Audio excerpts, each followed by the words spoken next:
एक घने और सुंदर जंगल में एक खरगोश रहता था, जिसका नाम था चिंकू। चिंकू बहुत मेहनती, समझदार और दयालु था। उसकी एक छोटी बेटी थी, जिसका नाम था चिंकी। चिंकी बहुत चंचल और प्यारी थी। उसे जंगल में दौड़ना, फूल तोड़ना और अपने दोस्तों के साथ खेलना बहुत पसंद था। उसी जंगल के दूसरे छोर पर एक हिरण रहता था, जिसका नाम था मोहन। मोहन बहुत तेज और बहादुर था। उसकी भी एक छोटी बेटी थी, जिसका नाम था सोनू।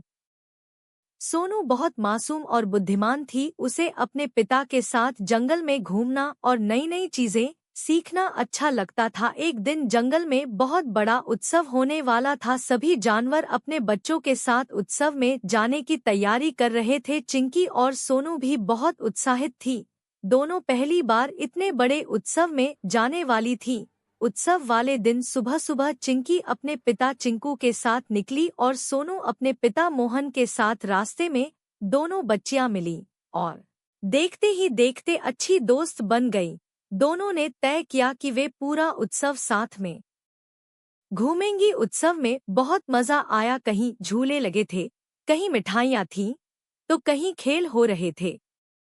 चिंकी और सोनू कभी झूले पर बैठती, कभी नाचती, कभी खेलती।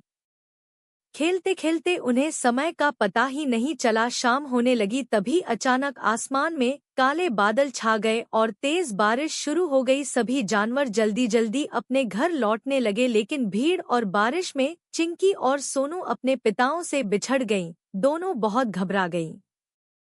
चिंकी रोते हुए बोली, अब हम क्या करेंगे? हमें घर का रास्ता नहीं पता। सोनू ने हिम्मत दिखाते हुए कहा, डरो मत, पिताजी कहते हैं कि मुश्किल समय में घबराना नहीं चाहिए, सोच समझकर काम लेना चाहिए। दोनों ने एक बड़े पेड़ के नीचे खड़े होकर बारिश रुकने का इंतजार किया। तभी उन्हें झाड़ियों में कुछ आवाज सुनाई दी। दोनों डर गईं। अचानक एक भूखा भेड़िया झाड़ियों से बाहर निकला। भेड़िया बोला, वाह, आज तो मुझे दो छोटे छोटे शिकार मिल गए। चिंकी डर के मारे कांपने लगी, लेकिन सोनू ने तुरंत एक योजना बनाई। उसने धीरे से चिंकी से कहा, जब मैं इशारा करूं तो तुम तेजी से दाईं तरफ भागना, मैं बाईं तरफ भागूंगी। जैसे ही भेड़िया उनकी ओर बढ़ा, दोनों अलग अलग दिशाओं में दौड़ पड़ी। भेड़िया कुछ देर के लिए उलझ गया कि किसका पीछा करे। उसने चिंकी का पीछा करना शुरू किया। चिंकी बहुत तेज दौड़ रही थी, लेकिन भेड़िया उसके पीछे था। तभी सामने एक नदी आ गई। चिंकी रुक गई, उसे तैरना नहीं आता था। उधर सोनू ने देखा कि भेड़िया चिंकी के पीछे है। वह तुरंत वापस लौटी। उसने पास पड़ी एक बड़ी लकड़ी उठाई और नदी के ऊपर डाल दी। सोनू चिल्लाई, चिंकी, जल्दी इस लकड़ी के ऊपर से पार करो। चिंकी ने हिम्मत की और लकड़ी के ऊपर से नदी पार कर गई। भेड़िया भी पीछे आने लगा, लेकिन लकड़ी फिसलन भरी थी। उसका पैर फिसला और वह नदी में गिर गया। पानी का बहाव तेज था, इसलिए वह बहता हुआ दूर चला गया। दोनों बच्चियां अब सुरक्षित थीं, लेकिन अभी भी रास्ता नहीं मिला था। रात हो चुकी थी, जंगल में अंधेरा बढ़ने लगा था। चिंकी बोली, अब क्या करें? सोनू ने कहा, हमें कोई ऊंची जगह ढूंढनी चाहिए ताकि हम मदद के लिए आवाज लगा सकें। दोनों एक छोटी पहाड़ी पर चढ़ गईं और जोर जोर से अपने पिताओं को पुकारने लगीं, पापा, पापा।